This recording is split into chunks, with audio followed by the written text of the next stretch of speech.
Welcome to our channel. నేను మీ లక్ష్మణ్. ప్రస్తుతం మనతో పాటు ఉన్నారు అంటే రియల్ ఎస్టేట్ రంగంలో ఆ పేరు పరిచయం అక్కర్లేదు, డాక్టర్ శ్రవంతి ఎలసిరి గారు, ప్రముఖ రియల్ ఎస్టేట్ ఎక్స్పర్ట్ మనతో పాటు ఉన్నారు. మేడం నమస్తే.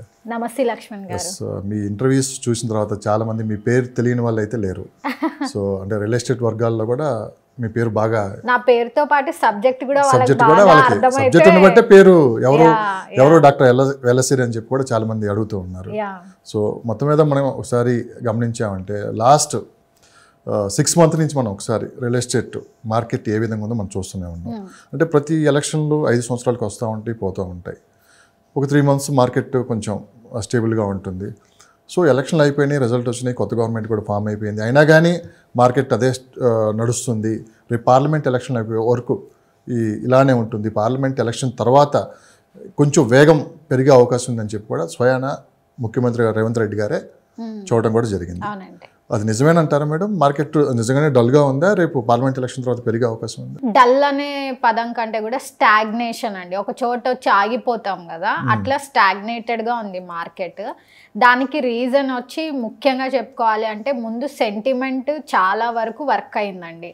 అంటే స్టేబుల్ గవర్నమెంట్ ఉన్నింది అనుకోండి, ఈరోజు మనం అసలు ఏ రేట్లో దొరుకుతుంది, ఎక్కడ దొరుకుతుంది అని ఎవ్వరు ఆలోచించకపోతుండే, కొనకపోతే మిస్ అయిపోతామేమో అన్న ఆపర్చునిటీతో మళ్ళీ అంటే యథావిధిగా అన్ని అంటే పాలసీస్ కూడా కంటిన్యూషన్ ఉంటుంది కాబట్టి ఎవరికి అలాంటి వెయిట్ అండ్ వాచ్ కానీ పానిక్ మోడ్ కానీ వచ్చేది కాదనమాట. సో వేరాస్ మనం కొత్త వేవ్ చూసాం. కొత్త గవర్నమెంట్ రాగానే ఫస్ట్ వాళ్ళు సెటిల్ డౌన్ అవ్వాలి.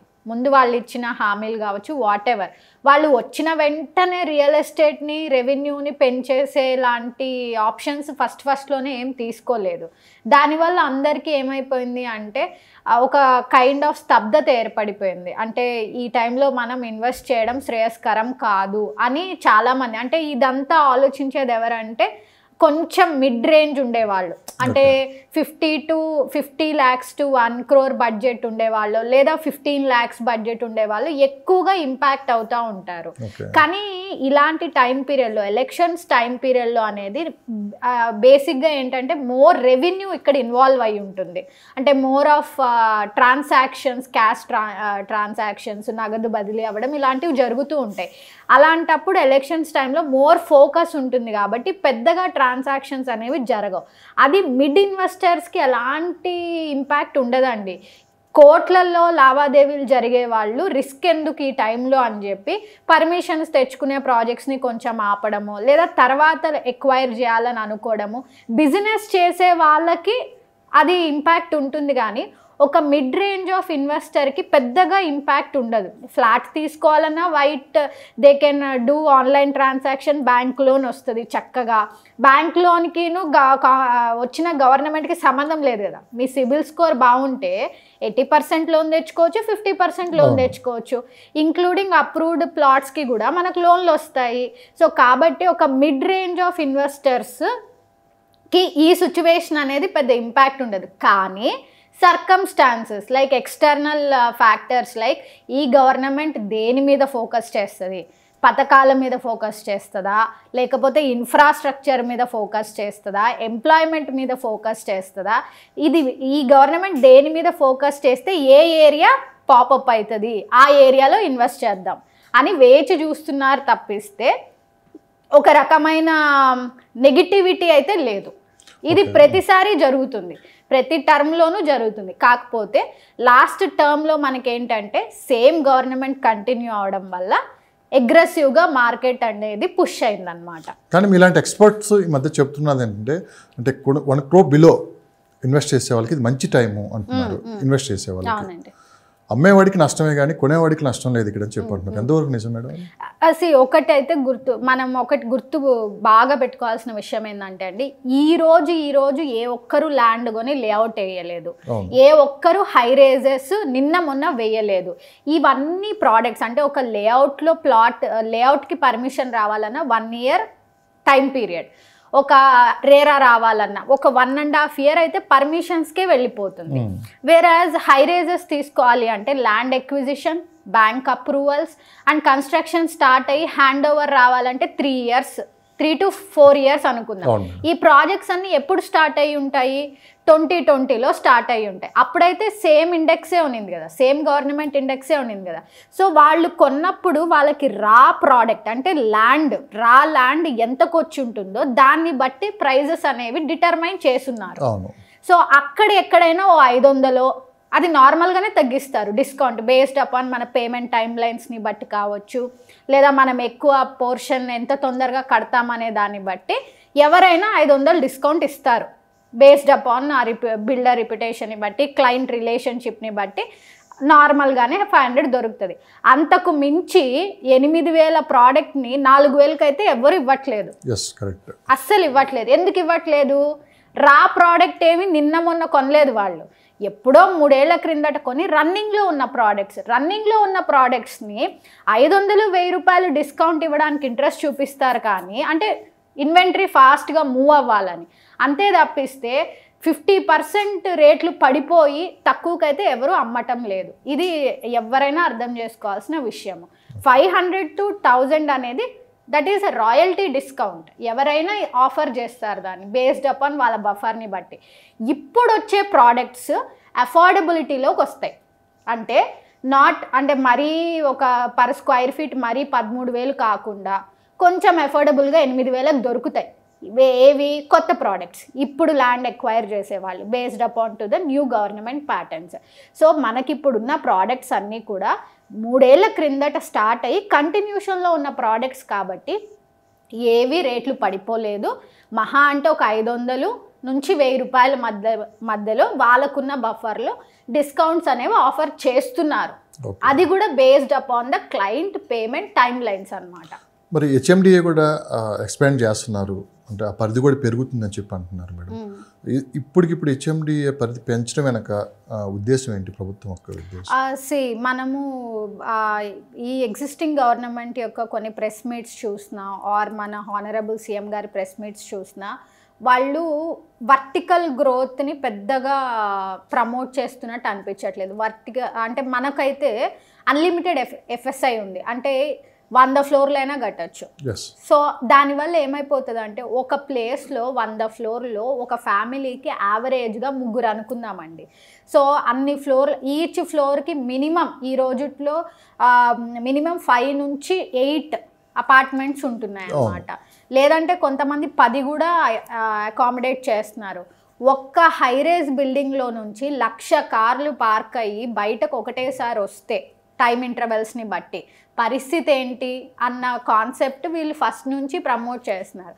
అందుకని వీళ్ళు ఏం చేస్తున్నారంటే హారిజాంటల్ గ్రోత్, అంటే ఇలా వర్టికల్గా కాకుండా మనకు చాలా స్పేస్ అవైలబిలిటీ ఉంది. ఎంతసేపు మనము core part of Hyderabad, Banjara hills, Jubilee hills, film Nagar, Uppal, Secunderabad, ఈ నల్లకుంట లేదా డిడి కాలనీ ఇవే కాకుండా ఇవన్నీ కోర్ ఒక సరౌండింగ్. అక్కడ నుంచి మనం కొంచెం మూవ్ అవుట్ అయ్యి కొండాపూర్కి వెళ్ళాం, మియాపూర్కి వెళ్ళాం, గచ్చిబౌలికి వచ్చాము, ఇట్లా మణికొండకు వచ్చాం, నార్సింగి, నానక్రామ్ కూడా ఇట్లా ఎక్స్పాండ్ అవుతూ వెళ్తూ ఉన్నాం.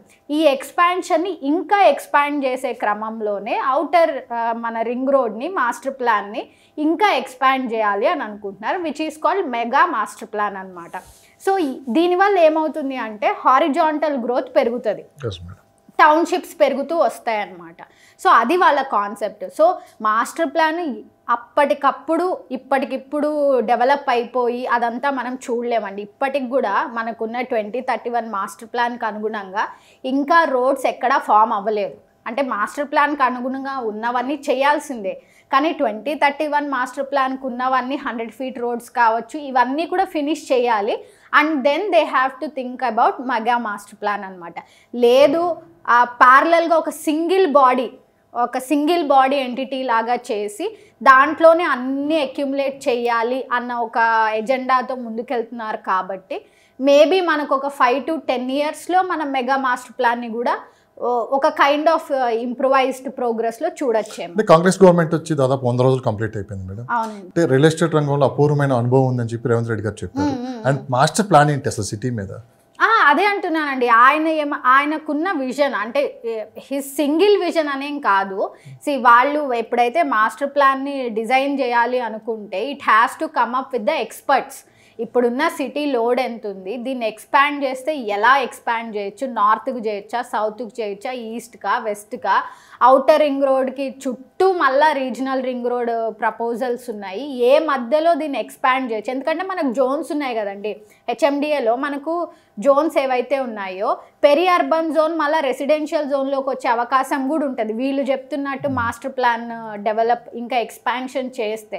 సో ఇవన్నీ చెయ్యాలి అంటే అంటే సీఎం గారికి ఉన్న విజన్ కాదు. ఫస్ట్ థింగ్ ఎక్స్పర్ట్స్ కూడా ఇన్వాల్వ్ అయిన తర్వాత ఏ రకంగా రోడ్స్, రేడియల్ రోడ్స్ కావచ్చు, పెరిఫెరీకి కనెక్టింగ్ టువర్డ్స్ సిటీ కావచ్చు, ఇవన్నీ చేసుకుంటూ మాస్టర్ ప్లాన్ అనేది రావాలి. It is completely involved with the experts అనమాట. ఆయన ఒక విజన్ చెప్పగలుగుతాడు, ఎక్స్పర్ట్స్ దాన్ని ఇంపోజ్ చేసి ప్లాన్ అనేది డెవలప్ అవ్వాలి. ఇప్పటివరకు అయితే ఓరల్గానే మనకి ఇది తెలుసు, మెగా మాస్టర్ ప్లాన్ 2050 అనేది. బట్ ఇది ఎలా వర్కౌట్ అవుతుంది, అసలు ఈ మాస్టర్ ప్లాన్లో కొత్తగా ఏమొస్తాయి, ఇవన్నీ మనము we have to wait and vision 2050 అనేది అంతా ఇది విజన్ అంటే మనకు అప్పుడు ఎట్లా పాత గవర్నమెంట్ విజన్ 31 అన్నారు, కొత్త గవర్నమెంట్ వచ్చిన తర్వాత విజన్ 2050 అంటున్నారు. మాస్టర్ ప్లాన్ అనేది గవర్నమెంట్కి సంబంధించింది కాదండి, అది మనకు అంటే ఇప్పుడు ఫర్ ఎగ్జాంపుల్ మనము కొంచెం ఓల్డ్ సిటీ వైపుకి వెళ్ళామనుకోండి, అక్కడ రోడ్స్ అంతా కంజెస్టెడ్ ఉంటాయి, అవంతా ప్లాన్డ్గా లేదు, ప్రాపర్గా లేదు. అంటే ఒక పెద్ద ట్రక్ అక్కడికి వెళ్ళాలంటే కష్టం, అలా డెవలప్ అయిపోయి అంటే అలా. కానీ ఆ ఓల్డ్ సిటీ అన్నారు కదా మేడం, దాదాపు నిజాం కాలంలో దాదాపు సిటీలో 5 లక్షల మంది ఉండేవాళ్ళు. సో అప్పుడున్న పాపులేషన్ బట్టే అక్కడ ఇన్ఫ్రాస్ట్రక్చర్ డెవలప్ చేశారు. కానీ ఈరోజు 1,40,00,000 మంది సిటీలో ఉన్నారు. సో దాని తగ్గట్లు ఇప్పుడు సేమ్ పాయింట్. అప్పుడు అనుగుణంగా అప్పుడు మనకు ఎలా ఫామ్ అవ్వాలో అలా డెవలప్ చేశారు. ఇప్పుడు ఈ ఆధునిక ప్రపంచంలో మనకు అలాంటి ఒక అన్ప్లాన్డ్ రోడ్స్తో మనం యూజ్ చేయలేం. అందుకనే ఈ మాస్టర్ ప్లాన్ని తీసుకొచ్చారు. ఈ మాస్టర్ ప్లాన్ తీసుకొచ్చినప్పుడు ఈ మాస్టర్ ప్లాన్కి అనుగుణంగా కొత్తగా ఫామ్ అయ్యే ప్లేసెస్ ఏవైనా సరే 100 ఫీట్ రోడ్ ఉండాలంటే 100 ఫీట్ రోడ్ ఉండాలి, 40 ఫీట్ రోడ్ ఉండాలంటే 40 ఫీట్ రోడ్ ఉండాలి అని చెప్పి ఈ మాస్టర్ ప్లాన్కి అనుగుణంగానే సిటీని డెవలప్ చేసుకుంటూ వెళ్తున్నారనమాట. సో ఈ ప్లాన్ ఉంది కాబట్టే మనం ఫైనాన్షియల్ డిస్ట్రిక్ట్లో చూసుకుంటే 100 ఫీట్ రోడ్స్ ఉన్నాయి. అండ్ మనం outskirts of Hyderabad with in HMDA లిమిట్స్లోకి వెళ్తే చాలామంది చెప్తుంటారు ఇక్కడ ప్రపోజ్డ్ 100 ఫీట్ రోడ్ అండి. సో అలా మాస్టర్ ప్లాన్కి అనుగుణంగా 100 ఫీట్ రోడ్స్ని డెవలప్ చేసుకుంటూ, నాట్ ఓన్లీ 100 ఫీట్ రోడ్స్, ఆ జోన్స్, స్పెషల్ ఎకనామిక్ జోన్స్ అంటే అక్కడ ఆ కంపెనీస్కి ఆ అలొకేషన్స్ ఇవ్వాలి, రైల్వే, ఎవ్రీథింగ్ ఆ జోన్స్కి అనుగుణంగా వాళ్ళు అలాట్మెంట్స్ చేసుకుంటూ వెళ్ళాలన్నమాట. సో ఈ కాన్సెప్ట్తో మాస్టర్ ప్లాన్ అనేది సిటీకి సంబంధించిన విషయం, రాదర్ దాన్ పొలిటికల్ పార్టీ కంటే కూడా ఏ పార్టీ వచ్చినా సరే మాస్టర్ ప్లాన్కి అనుగుణంగా డెవలప్మెంట్స్ చేసుకుంటూ వెళ్ళాలి. అంటే మీరు పొలిటికల్ పార్టీ అన్నారు కదా మేడం, లాస్ట్ 10 years నుంచి బీఆర్ఎస్ ప్రభుత్వం అధికారంలో ఉంది, ఇప్పుడు కొత్తగా కాంగ్రెస్ పార్టీ అధికారంలోకి వచ్చింది. అంటే బీఆర్ఎస్ పార్టీ ఎలాంటి పాలసీలు తీసుకొని వచ్చింది రియల్ ఎస్టేట్ రంగంపై? సో ఇప్పుడున్న కాంగ్రెస్ గవర్నమెంట్ ఆ పాలసీలు మొత్తం కంటిన్యూ చేసే అవకాశం ఉందా? సో ఆ పాలసీలు ఏవి కట్ చేసే అవకాశం ఉందంట? ఇందులో బిగ్గెస్ట్ థింగ్ అయితే ధరణి అయితే మనకు ప్రీవియస్ గవర్నమెంట్ టీఆర్ఎస్ ఉన్నప్పుడే, అంటే ఇప్పుడు బీఆర్ఎస్ ఉన్నప్పుడే వచ్చింది. So this government is more of ధరణిని ప్రక్షాళన చేసి, కానీ ధరణిని తీసేయట్లేదు, ధరణిని ప్రక్షాళన చేయాలనేది బిగ్గెస్ట్ చేంజ్ అదైతే. కానీ ధరణి అనేది ఒక రకంగా చాలా ఈజీ పోర్టల్, కొంచెం వెరీ యూజర్ ఫ్రెండ్లీగా ఉంటుంది అన్నమాట. సో అండ్ ధరణి కాకుండా మనకు already TS bPASS and single window clearances. ఇప్పుడు సింగిల్ విండో క్లియరెన్స్ అనేది ఏంటి అంటే, నాకు ఏదైనా కంపెనీ పెట్టాలి అనుకుంటున్నాను, నేను ఇక్కడికి రావాలి, తెలంగాణలో చేయాలనుకుంటున్నాను, నేను వెళ్ళి ఏ మినిస్టర్ని కలవాల్సిన అవసరం లేదు, నేను సింగిల్ విండో క్లియరెన్స్ పాలసీ ఉంది కాబట్టి నేను పోర్టల్లోకి లాగిన్ అయ్యి నా ప్రొఫైల్ సబ్మిట్ చేసి నేను అలొకేషన్ తెచ్చుకోవచ్చు. సో ఒక రకంగా హ్యూమన్ ఇంటర్వెన్షన్ అనేది తీసేశారు. అండ్ మోస్ట్ ఇంపార్టెంట్, కొన్ని అనౌన్స్డ్ ప్రాజెక్ట్స్ ఏవైతే ఉన్నాయో వాటిల్లో రీజనల్ రింగ్ రోడ్ని పాజిటివ్గానే కంటిన్యూ చేస్తున్నారు. అండ్ కొన్ని ల్యాండ్స్ మనం ఇంతకుముందు మాట్లాడుకున్నట్టు జోన్స్ వైజ్ కొన్ని ఇండస్ట్రీస్కి అలొకేషన్స్ చేస్తున్నారు. సో రెవెన్యూ జనరేట్ అయ్యి ఎంప్లాయ్మెంట్ ఇచ్చే కంపెనీస్ని అయితే వెనక్కి పంపించరు.